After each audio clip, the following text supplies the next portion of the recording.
महाराज जी ने दिता पहले पातशाह तो आरंभ हुंदा है और 10 पातशाहियां इको जोत वरतदी है। जदों असी गुरु ग्रंथ साहब महाराज तो मार्गदर्शन लेंदे हां तो सतगुरु दसदे हन जोत ओहा जुगत साए सह काया फेर पलटी है। जोत ओही है, जुगत ओही है, 10 जामे बदले हैं और जो जो उस जोत ने सानू उपदेश दिते हैं वो उपदेश इको ही हैं। इक्का बाणी, एक गुर, इको शब्द विचार। भावें वो बाणी भगतां दे मुख तो उचारण होई होवे, भावें भट्टां दे मुख तो उचारण होई होवे, भावें सतगुरु साहबान जी दी रसना तो बाणी उचारण होई होवे। बाणी गुरु रूपी है और सतगुरु श्री गुरु ग्रंथ साहब जी महाराज नूं गुरता गद्दी दे के कलगीधर पातशाह महाराज गुरु गोबिंद सिंह साहब जी ने तुरवा बन दिता। आग्या भई अकाल की तवै चलायो पंथ, सब सिखन को हुक्म है गुरु मान्यो ग्रंथ। गुरु ग्रंथ साहब जी की ताबिया 5 प्यारे खालसा पंथ भी गुरु रूप है। महाराज का बचन है सिख पंचन में मेरो वासा। अज तो बाद असी 5 ਸਿੰਘਾਂ 'ਚ ਵਰਤਾਂਗੇ, गुरु ग्रंथ साहब विच वरतांगे। ग्रंथ पंथ गुरमानी है। ग्रंथ ते पंथ सांझे रूप विच एक रूप च होके गुरु रूप हो जाते हैं। श्री गुरु ग्रंथ साहब की हजूरी च 5 प्यारे तैयार बर तैयार शस्त्रधारी सिंह अमृत दा बाटा तैयार करके गुरदीक्षा दिंदे हन, गुरमंत्र दिंदे हन। उथों गुरसिख दे जीवन की शुरुआत हुंदी है, आरंभता हुंदी है और जो कुछ उथे वरतारा वरतदा है, जो कुछ उथे असी देखते हाँ वो दोवें गुरु ग्रंथ साहिबां जी की बाणी के अनुसार हुंदा है। आदि श्री गुरु ग्रंथ साहब जी महाराज की बाणी विचों जिहड़े उपदेश मिलते, नाम जपना, किरत करनी है, वंड के छकना है, सरबत का भला मंगना है, वो भी 5 प्यारे दृढ़ करांदे है। ये नहीं कहते भी तुसीं हुण नाम नहीं जपना जां तुसीं किरत नहीं करनी जां तुसीं वंड के नहीं छकना, ये नहीं कहते, बल्कि कहते हैं भी ये जरूरी करना है क्योंकि ये पहले गुरुआं तो गुरु नानक साहब जी तो चली आई मर्यादा है। जिहड़ी गल अज दस रहे सी डॉक्टर साहब भी किरपान और सज्जन कहता भी मैं तो 6वें पातशाह की पाई हुई है। साध संगत जी आपां सारियां ने 6वें पातशाह की पाई हुई है तो जिहड़ी 6वें पातशाह की किरपान है वही 10वें पातशाह ने लिखी है। किरपान पान धारियं करोड़ पाप टारियं। जे गुरु नानक साहब ने बाणी उचार दी तो गुरु अंगद देव जी ते पाबंदी नहीं लगी कि तुसी बाणी ना उचारो। है ऐसा? जे पहले जामे च बाणी उचारी है तो की दूजे च नहीं उचार सकते सच्चे पातशाह? जे दूजे जामे च बाणी उचारी है तो तीजे बाणी नूं पाबंदी नहीं लाई भी तुसी बाणी नहीं उचारनी, बहुत हो गई है। जे सतगुरु महाराज गुरु तेग बहादुर साहब जी की बाणी बारे संकेत मिलते हैं। पहला श्री करतारपुर साहब वाली बीड़ दे विच कुछ अंग खाली हैं। जदों बीड़ दे दर्शन करीदे हैं तो उहदे च कई थावां ते ना अंग खाली हैं। ये साडे बजुर्ग रवायत चली आउंदी है कि पूछया गुरु अर्जन देव तो भाई साहब भाई गुरदास जी ने, सच्चे पातशाह जी ये अंग जेड़े खाली रह गए ने इहदा की कारण है? तो 5वें पातशाह ने बचन किया एक महापुरुष आउणगे जेड़े अपने सीस का बलिदान देणगे, उन्हां दी बाणी इहदे विच दर्ज होवेगी। ये सारियां संप्रदावां दे महापुरुषां तो आपां सुणदे आ रहे हैं। ये पंथ दी रवायत है कि एक होर करनी वाला पुरुष आवेगा जिहड़ा अपना सीस देवेगा, यानी श्री गुरु तेग बहादुर साहब वाल इशारा होया। उन्होंने पाबंदी तो नहीं लाई भी 9वें पातशाह बाणी नहीं रचणगे। ते 10वीं दी बाणी बारे जदों 6वें पातशाह महाराज करतारपुर साहब का चौथा जंग करके श्री कीरतपुर साहब आ बिराजे ते पहाड़ियां वाल गए। श्री आनंदपुर साहब के लागे गुरुद्वारा भविखत सर है, अजे भी स्थान है बाबा दया सिंह जी सुर सिंह वाले उत्थे सेवा करांदे। उत्थे सच्चे पातशाह खड़े सन। भाई विधि चंद जी ने बेनती की, महाराज जिवें पिछले सतगुरां ने बाणी उचारण की है, पंजवें पातशाह तक आप जी भी बाणी उचारण करो। छेवें पातशाह नूं बेनती की ते छेवें पातशाह ने आख्या, विधि चंद जो कुछ असीं कर रहे हैं सारा कुछ 10वें जामे च लिख देंगे। जो कुछ असीं सो साडे ख्याल ने, जो साडे विचार ने, जो साडे मीरी पीरी दे सिद्धांत ने, उन्होंने लिखती रूप 10वें जामे च मिलेगा। सरबग सतगुरां ने जो बचन 6वें जामे च कहे और 10वें जामे च महाराज ने पूरे कर दिते। जेड़े भरा कहंदे 6वें पातशाह दी किरपान पाई है, उन्होंने पता होना चाहिए भी वो सिद्धांत ही 10वें पातशाह ने नोट किया सी। किरपान पान धारियं करोड़ पाप टारियं, वो सच्चे पातशाह ने सानू सिद्धांत दिता। अज जिन्ना साडा ढांचा है सिक्खी दे स्वरूप दा, पंथ दा, वो दोवें श्री गुरु ग्रंथ साहिबां जी दी बाणी ते निर्भर है। अमृत वेले उठना, इशनान करना, नाम जपना, किरत करनी, वंड के छकना, सरबत दा भला मंगना, सारी मनुखता नूं अपना भरा समझना, किसे नाल ईरखा द्वैश नहीं करनी, हौमै दा त्याग करना, हौमै तजन नाम लिवलावन, भाणा मनन पंथ ए पावन। ये राह है महाराज दा अकाल पुरख नूं मिलाण वास्ते। पहली गल अपनी ईगो नूं, अपनी हौमै नूं छड्ड के दासन दास बन के रहना, मैं है ही नहीं तू ही है। ते दूजी गल वाहिगुरु वाहिगुरु वाहिगुरु जपना, नाम लिवलावन, भाणा मनन, जो तू कर रहे हो ठीक है, दुख सुख नूं सम करके जान लेना, मान अपमान नूं बराबर जान लेना। पंथ ए पावन, ये गुरु नानक साहब दा पंथ गुरु गोबिंद सिंह दे खालसे ने छड्डिया तां कोई नहीं। दसो किहड़ा सिख इस तो मनुक्कर है भी मैं नहीं मनदा ये गल। जो कुछ वड्डे सतगुरां दा विरसा सी वो सारा सांभ के जिहड़ा वादा सच्चे पातशाह मीरी पीरी दे मालक ने कीता सी, शस्त्रधारी फौज बनाई सी, उस नूं ये भी इतिहास विच याद होना चाहिए कि गुरु हरराय साहब ने पूछया सी। 14 साल की उम्र विच गुरु हरराय साहब गद्दी ते बैठे, गुरुद्वारा श्री पतालपुरी साहब कीरतपुर के स्थान ते सवाल किया 6वें पातशाह अपने दादा जी कोल, महाराज मैनू की हुक्म है, की मर्यादा रखनी है। महाराज कहन लगे जेड़ी मर्यादा तुहानू अज ताईं गुरु नानक साहब दे घर दी सिखाई गई है, समझाई गई है, वो सारियां परंपरा रखनियां ने। इशारा सी भी फौज किवें रखनी है, जंगी पहरा जिहड़ा खालसे दा शस्त्रधारियां योधियां दा वो किवें चलाना है। महाराज कहन लगे वो भी रखना है, फौज रखनी है, जंग नहीं लड़ना पएगा, जंग 10वें जामे च लड़ना पैना, ओदी तैयारी जारी रवे, सिख अवेसले ना हो जाण।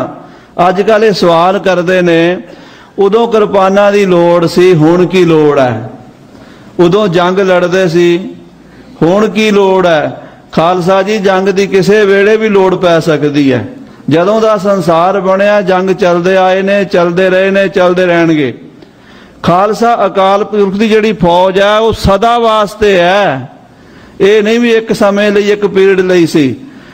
महाराज सच्चे पातशाह ने वो जो खालसा फौज नूं तैयार बर तैयार रखना सी, वो सिद्धांत दे दिता नाल। जदों हजूर साहब महाराज ज्योति जोत समांदे, उत्थे कुछ वचन भाई संतोख सिंह होरां ने बड़े सोहणे लिखे है। नितनेम दसिया खालसे दा, कहते अमृत वेले उठना, इशनान करना, 5 बाणियां दा घट्टो घट नितनेम, वध तों वध बाणी पढ़नी। बहुत ज्यादा बाणी दा उपदेश महाराज देंदे सी, बाणी पढ़नी, बाणी दा ते नाम दा अभ्यास जिथे गुरु के सिख ने रोज करना। उत्थे एक चीज होर दसी जिहड़ी अज दा सिख भुल चुका है। महाराज ने कहा शस्त्र विद्या बहु अभ्यास है, रोज शस्त्र विद्या का अभ्यास भी करना है, रोज गतका भी खेडना, शरीर नूं भी तंदुरुस्त रखना है, शस्त्र चलाने भी आउंदे होण। ये चीज़ां जिहड़ियां सतगुरां ने दित्तियां वो असीं सांभ के अज ताईं विरसा देख रहे हैं।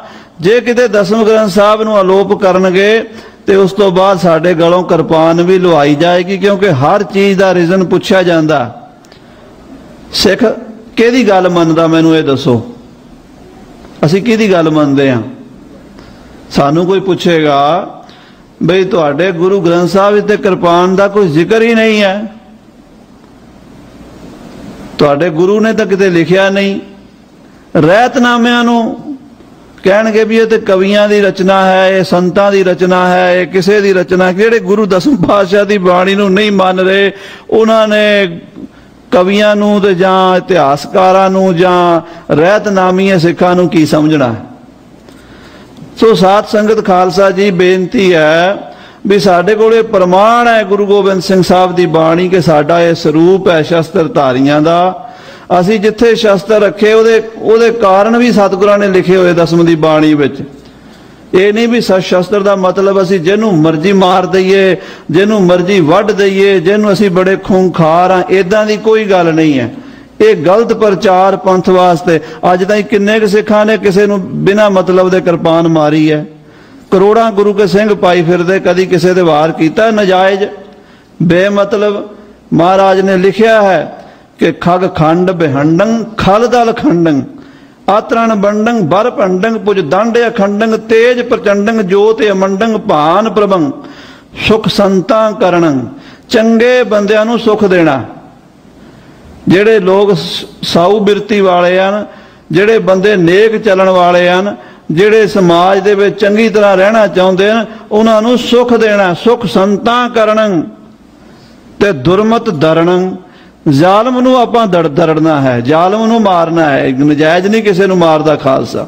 अज वो लोग बिना मतलब दे डरी जाते हैं भी इन्हां दा तेज प्रताप है, शस्त्रधारी ने, बड़े सोहणे लगदे ने, बड़े तेजस्वी लगदे हैं, इन्हां तों डर लगदा है। इस करके इदां दा ढांचा खड़ा किया जा रहा है। जिहड़ा दसम की बाणी दे सब तो वड्डा इतराज करदे चरित्रोपख्यान दा भी इस्त्रियां दी निंदा है। मैं समझदा हाँ कि दसम पातशाह जी ने किते भी इस्त्री की निंदा नहीं की। पहले चरित्र में ही उसकी वडियाई दसी है, उसकी शक्ति का जिक्र किया है। फिर महाराज श्री गुरु ग्रंथ साहब जी एक संकेत दिता कमाल का भगत कबीर जी ने। वो कहते कबीर निरप नारी क्यों निंदी है? राजे दी राणी दी अक्सर निंदा ही होंदी रहिंदी है, गल्लां होंदियां रहिंदियां ने। बहुत जगह ते माया धारी औरतां दी, कली राजे दी राणी नहीं, जिहड़ियां माया दे विच गलतान ने, जिन्हां दी बिरती ते माया दा नशा है, जिहड़ियां रूप जोबन दे मध विच मत्तियां होईयां ने, जिन्हां नूं गुरु नानक साहब एक बचन कहंदे ने, उतंगी पै ओहरी गहरी गंभीरी। पन्ना गुरु ग्रंथ साहब जी का 1410 श्लोक 12 ते वधीक ते शब्द तुसीं नोट कर लेना। उतंगी पै ओहरी गहरी गंभीरी। जोबन च मत्ती हुई है, उन्होंने कोई सियाणा कहता सस नूं मत्था टेक दे, सौहरे दे पैरीं हथ ला दे। वो कहती है मैं झुक नहीं सकती, जोबन का भार इतना, मैं उन्हां शब्दां नूं खोल नहीं सकता, टाइम नहीं है। ससुड़ सोईया किव करी निवण ना जाए थणी। ते गुरु साहब कहते केड़ा मान करदियां गच जे लगा गिड़बड़ी सखीए धौल हरी। उन्हां किलियां वाल वेख जेड़े हजारां साल खड़े रहे, से भी ढहंदे डिठ मैं मुंद ना गर्भ थणी। तेरी तो 4 दिनां दी जवानी है, काहदा मान करदी है। ओहो जिहियां जेड़ियां औरतां हन, उन्हां दी समाज च निंदा हुंदी रही, हो रही है, हुंदी रहनी है। कबीर निरप नारी क्यों निंदी है? ते अगली पंक्ति है क्यों हर चेरी को मान। जेड़ियां रब दियां प्यारियां हन, भगती करन वालियां, मां तृप्ता वर्गियां, जिन्हां दे कुख तो धन गुरु नानक साहब अवतार धारिया, बेबे नानकी वर्गियां, बीबी भानी वर्गियां, माता गंगा जी वर्गियां, उन्हां दा मान है, उन्हां नूं सारी दुनिया पूजदी है। क्यों हर चेरी को मान। वो मांग सवार है बिखै को। वो जिहड़ी राजे दी राणी है, वो अपने श्रृंगार हार विच ही लगी रहिंदी है। वो सिमरै हर नाम। वो जिहड़ी भगतनी है, वो वाहिगुरू वाहिगुरू जपदी रहिंदी, ओदा जस हुंदा है। श्री दसम ग्रंथ साहब दे चरित्रां विच औरत दे सारे पक्ष दसे गए। उन्हां औरतां दा भी जिक्र आया ਜਿਹੜੀਆਂ औरतां बड़ियां बहादुर, बड़ियां नेक, बड़ियां धर्मी, बड़ियां परपक्क इरादे वालियां सन। उन्हां औरतां ने पूरे मुल्क बचा लए, पूरा देश बचा लिया, बड़े बड़े वड्डे जंग लड़े। दूलो दई का जिक्र आउंदा, चरित्रां विच भी आउंदा कि हकायतां विच भी। बड़ी बहादुर औरत सी वो। होर कई औरतां दा जिक्र आउंदा। एक मैं छोटी जी कहानी बहादुर औरत दी पढ़ी है 10वीं दे विचों। ਉਹਦਾ घर वाला दुश्मन ने पकड़ लिया, घेरे विच आ गया, वो उत्थे बिठाया होया उन्होंने। वो जदों बैठी हुई है, ਉਹਦਾ घर वाला दूर कैद विच बैठा होया, वो सोचती है भी जे मेरे घर वाले कोल घोड़ा पहुंच जाए तो मेरा पति उत्थों बच के आ सकता है। वो सतवंती औरत है, अपने पति नाल प्यार करती है। वो आप घोड़े दे उत्ते एक खुरजी पा लैंदी है, दोए पासे जिहदे विच घुमियार आम तौर ते भांडे पांदे ना गधेआं दे उत्ते खच्चरां ते लददे, उदां दी खुरजी वो घोड़े ते पांदी है, क्योंकि उत्थे खच्चर जां गधे दा काम नहीं, घोड़े ने काम करना है। वो खर्च पा के ते उत्थे पुराने जे कपड़े पा के सादी जी बन के चली जाती है, ते गोहा पाथियां जिहड़ियां हुंदियां ने गोहे दियां वो चुक चुक के उहदे च पाई जाती है, थोड़े थोड़े ते नेड़े नेड़े घोड़ा करी जाती है। जदों वो अपने पति दे बिल्कुल नेड़े घोड़ा लै जाती, उन्होंने इशारा करदी, वो छाल मारदा, घोड़े ते बिठा के उड़ा के लै जाती है। गुरु गोबिंद सिंह साहब ने उसदा चरित्र क्यों लिखिया? ऐसी बहादुर बने, दुश्मन के घेरे चों अपने नूं कढ के लै आवे। बीबी शरण कौर वर्गियां बीबियां जिन्हां ने जमरौद के किले चों आके शेरे पंजाब नूं खबर देती भी उत्थे आ भाणा वरत गया, हरी सिंह नलूआ शहीद हो गया। वो कित्थों प्रगट होईयां? 10वीं दे विचों ही होईयां। इहो जिहा करैक्टर महाराज कहंदे औरत दा होना चाहिदा। वो भी दसिया भी ਜਿਹੜੀਆਂ किसी का कहना नहीं मनदियां, अपने पति का भी कहना नहीं मनदियां, उल्टा चलदियां ने। पातशाह ने हरी के पत्तन का जिक्र किया चरित्रां दे विच भी जिमीदार की घरवाली कहंदी है, वो कहंदा भी ऐतकी आपां सलाद नहीं करना, कहंदी नहीं ऐतकी ते वधिया सलाद करना। वो कहंदा चंगा एक पंडित बुला लांगे, कहंदी नहीं 7 पंडितां नूं तां रोटी खवावांगी। वो कहंदा चंगा फिर खीर नहीं बनाने लगे, सादी रोटी कर ला, कहंदी नहीं खीर भी बनाना ते नाल कड़ाह भी। अच्छा फिर आपां दान दक्षिणा नहीं देण लगे, कहंदे नहीं नहीं 1.25 रुपया तां सारिआं नूं जरूर देना। सारा कुछ करा लिया। श्राद्ध होण तो बाद एक मर्यादा हुंदी है, पिंड तारन जांदे नदी दे उत्ते। पिंड तारन कहंदे मैं जाऊँ, कहंदी नहीं मैं भी नाल चलांगी। पैदल चले चलने आ, कहंदी नहीं गड्डे का बंदोबस्त कर, गड्डे ते बह के चलांगे। चली गई नदी के कंढे ते। वो कहंदा इंज कर मैं पिंड तार देना पानी विच, कहंदी नहीं मैं ही तारांगी। वो कहंदा चंगा फिर इंज कर तू बेड़ी च बह के ना अगे दरिया विच जिथे पानी वगदा उत्थे जाके तारी दे आ, ते थोड़ा जिहा तू बेड़ी ते बह जा। कहंदी बेड़ी ते नहीं बहना, बल्द दी बैल दी पूछ फड़ के जावांगी, क्यों बल्द जिहड़ा गोका डंगर वो तर लैंदा पानी विच। जो वो कहंदा सी ना उल्ट चलदी सी, ते जाके पानी दे विच वो पिछों कहंदा नेड़े ही तार दवीं, कहंदी नहीं ओ जिथे दोवें सतलुज ते ब्यासा इकट्ठे होंदे उत्थे जाके तारांगी। जिसले दोवें पासे पानी इकट्ठा होया उत्थे पहुंच गई, उन्हें आख्या बैल दी पूछ पक्की फड़ के रखी, आ छड़ती, ओ गई रुड़ गई। ते ओ जिमीदार उधर नूं दौड़े जिधरों पानी आ रहा सी, कहंदा मेरी घर वाली डुब गई, लोगों बचाओ। कहंदे इधर किधर जाना, जिधर पानी गया उधर जाएगी। कहंदे नहीं वो उल्टी तुरया करदी सी। सो इहो जिहां दा भी सतगुरां ने जिक्र करना सी, सानू समझाना सी भी आ पक्ष ने। इस्त्री का उत्थान किया, इस्त्री नूं वधिया बनन लई महाराज ने बंदे नूं भी कल्ले इस्त्रियां दे चरित्र नहीं बंदियां दे चरित्र भी लिखे उहदे विच। उहदे नाल इत श्री चरित्रो पखियाने पुरख चरित्र लिखिया। जिथे इस्त्री का चरित्र है इत श्री चरित्रो पखियाने त्रिया चरित्रे। सारा कुछ सतगुरु ने समझा के अखीर च अरदास की, हमरी करो हाथ दै रक्षा, पूर्ण होए चित्त की इच्छा, तब चरणन मन रहा हमारा, अपना जान करो बरतपारा। तो खालसा जी सानू अज ਆਪਣੇ ਸਤਿਗੁਰਾਂ ਦੇ ਵਿਰਸੇ ਨੂੰ ਸੰਭਾਲਣ ਦੀ ਲੋੜ ਹੈ। ਜੇ ਕਿਸੇ ਨੇ ਕੋਈ ਲਕੀਰ ਖਿੱਚੀ ਹੋਵੇ ਨਾ, ਉਹਨੂੰ ਛੋਟੀ ਕਰਨੀ ਹੋਵੇ ਤੇ ਉਹਦੇ ਬਰਾਬਰ ਇੱਕ ਵੱਡੀ ਲਕੀਰ ਖਿੱਚ ਦਿਓ, ਆਪੇ ਛੋਟੀ ਹੋ ਜਾਂਦੀ ਹੈ। ਬਹੁਤਾ ਵਿਵਾਦ ਅਸੀਂ ਇਹਨਾਂ ਮੂਰਖਾਂ ਨਾਲ ਨਹੀਂ ਲੁੱਝਣਾ। ਮਹਾਰਾਜ ਦਾ ਹੁਕਮ ਹੈ, ਮੂਰਖ ਨਾਲ ਨਾ ਲੁੱਝੀਐ, ਪੜ ਅੱਖਰ ਇਹੋ ਬੁੱਝੀਐ।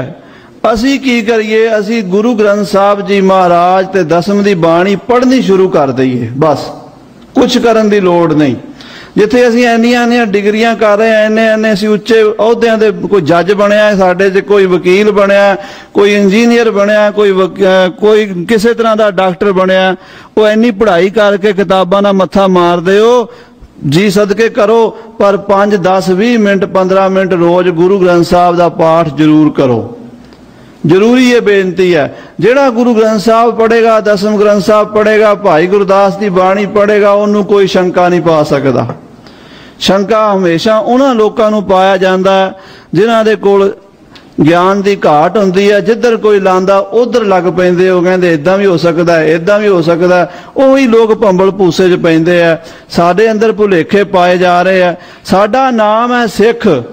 ਦੂਜੀਆਂ ਕੌਮਾਂ ਨੂੰ ਸਿੱਖ ਨਹੀਂ ਕਹਿੰਦੇ। ਸਾਡੀ ਜਿਹੜੀ ਕੌਮ ਹੈ ਉਹਦਾ ਨਾਮ ਹੀ ਸਿੱਖ ਕੌਮ ਹੈ। ਤੇ ਸਿੱਖ ਦਾ ਜੇ ਕੋਈ ਸਾਨੂੰ ਪੁੱਛੇ ਸਿੱਖ ਦਾ ਮਤਲਬ, ਅਸੀਂ ਚੁੱਪ ਕਰ ਜਾਂਦੇ ਆ। ਸਿੱਖ ਦਾ ਮਤਲਬ ਹੈ ਸਿੱਖਣ ਵਾਲਾ। ਜਿਹੜਾ ਗੁਰੂ ਗ੍ਰੰਥ ਸਾਹਿਬ ਨੂੰ ਰੋਜ਼ ਸਿੱਖੇਗਾ ਉਹ ਸਿੱਖ ਬਣੇਗਾ। ਤੇ ਜਿਹੜਾ ਸਿੱਖਿਆ ਹੋਵੇ ਉਹਨੂੰ ਕੋਈ ਉਲਝਾ ਨਹੀਂ ਸਕਦਾ, ਉਹਨੂੰ ਕੋਈ ਭਟਕਾ ਨਹੀਂ ਸਕਦਾ। ਇਹ ਬੇਨਤੀ ਅੱਜ ਦੇ ਸੈਮੀਨਾਰ ਵਿੱਚ ਕਹਿਣ ਨੂੰ ਬੜਾ ਕੁਝ ਹੈ, ਪਰ ਸਮਾਂ ਇਜਾਜ਼ਤ ਨਹੀਂ ਦਿੰਦਾ। ਡਾਕਟਰ ਗੁਰਤੇਜ ਸਿੰਘ ਜੀ ਹੋਰਾਂ ਨੇ 6 ਵਜੇ ਤੱਕ ਦਾ ਅਨਾਉਂਸ ਕੀਤਾ ਸੀ, ਔਰ ਸਾਰੇ ਪ੍ਰਬੁੱਧ ਵਿਦਵਾਨਾਂ ਨੇ ਤੁਹਾਡੇ ਨਾਲ ਵਿਚਾਰ ਕੀਤੇ ਹੈ। ਸਾਰਿਆਂ ਦਾ ਨਿਚੋੜ ਇਹ ਹੈ ਕਿ ਅਸੀਂ ਸਿੱਖਣਾ ਸ਼ੁਰੂ ਕਰ ਦਈਏ। ਸ੍ਰੀ ਗੁਰੂ ਗ੍ਰੰਥ ਸਾਹਿਬ ਮਹਾਰਾਜ ਦੀ ਬਾਣੀ, ਬਾਬਾ ਰਾਮ ਸਿੰਘ ਦੀ ਚਿੱਠੀਆਂ ਪੜ੍ਹੋ ਨਾ, ਉਹਦੇ 'ਚ ਬਚਨ ਬਾਰ-ਬਾਰ ਆਉਂਦਾ, ਸਿੰਘੋ ਗੁਰਬਾਣੀ ਕੰਠ ਕਰੋ। ਜਪਜੀ ਸਾਹਿਬ, ਜਾਪ ਸਾਹਿਬ, ਸ਼ਬਦ ਹਜ਼ਾਰੇ, ਚੰਡੀ ਦੀ ਵਾਰ, ਆਸਾ ਦੀ ਵਾਰ, ਸੁਖਮਣੀ ਸਾਹਿਬ, ਅਕਾਲ ਉਸਤਤ, ਇਦਾਂ ਬਾਣੀਆਂ ਦੇ ਨਾਂ ਲਿਖੇ ਆ ਵੀ ਕੰਠ ਕਰੋ। ਉਹ ਸਾਰੇ ਸਿੰਘ ਬਾਣੀ ਕੰਠ ਕਰਦੇ। ਇੱਕ ਮੇਰੇ ਵਰਗਾ ਢਿੱਲੜ, ਉਹਨੇ ਚਿੱਠੀ ਦਾ ਜਵਾਬ ਲਿਖਿਆ, ਬਾਬਾ ਜੀ ਤੁਸੀਂ ਰੋਜ਼ ਕਹਿੰਦੇ ਹੋ ਬਾਣੀ ਕੰਠ ਕਰੋ, ਮੇਰੇ ਕੋਲੋਂ ਨਹੀਂ ਹੁੰਦੀ, ਮੈਨੂੰ ਨਹੀਂ ਬਾਣੀ ਕੰਠ ਹੁੰਦੀ, ਮੇਰਾ ਦਿਮਾਗ ਨਹੀਂ ਕੰਮ ਕਰਦਾ। ਬਾਬਾ ਜੀ ਨੇ ਉਹਦਾ ਜਵਾਬ ਲਿਖਿਆ ਅੱਗੋਂ। ਫਿਰ ਮੀਆਂ ਸਿੰਘ, ਉਸ ਵੇਲੇ ਦੀ ਬੋਲੀ ਹੈ, ਮੀਆਂ ਸਿੰਘ ਤੈਂ ਜੋ ਆਖਦਾ ਹੈ ਬਾਣੀ ਕੰਠ ਨਹੀਂ ਹੁੰਦੀ, यानी तू जो कह रहा भी बाणी कंठ नहीं होंदी, तै जो आखदा है बाणी कंठ नहीं होंदी, सो काहे ते कंठ नहीं होंदी? क्यों नहीं कंठ होंदी?